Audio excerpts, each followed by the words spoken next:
Tash, ka kritik që thonë që zhvillimi i turizmit, për shembull, e krijon një farë fluske financiare, por nuk është zhvillim ekonomik për ne. Kjo edhe mund të ndodhë, edhe mund të jetë vërtet.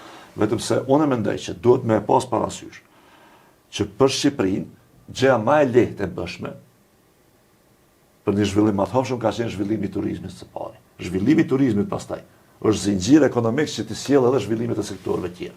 Natyrisht. E garantuar nuk është. Mirë, po kjo rrugë që ti mundesh për shkak të gjithë. Tazëm, a e ka pru pikërisht turizmi një element shumë interesant në ekonominë dhe shoqërinë e Shqipërisë. Për shembull, arsyet pse tazëm kthehen disa prej shqiptarëve që e kanë shkuar në Shqipëri gjatë 90-tave, fillim viteve 2000 për Itali, për Greqi, sot pse kthehen? Mas shumë të kthehen për me investuar në turizëm. Qenë restorane, punësojnë njerëz, për shembull, na kemi mrizën e zonave, në restorant që janë këtë Evropës, që është pikërisht që si lloj ndërmarrësie.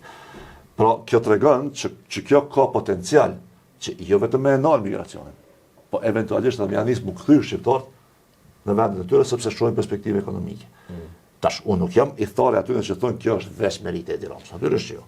Janë rrethana, ato zhvillimi më hershëm se ka pasur atë zhvillime. Edi Rama për mendimin tim e ka bën një gjë të mirë, jashtëzakonisht shumë. Që ky e ka përshpejtuar që të hap. E ka përshpejtuar që të ndërtim të imazhit Shqipërisë dhe ka bërë Shqipërinë një vend i cili sot qepesa është i lakmueshëm për shumë njerëz. Për shembull, plot pensionistë italianë sot shkojnë me jetu në Shqipëri. Si të marrin pension atje, vinë këtu, blejnë banesa shtëpia dhe jetojnë aty.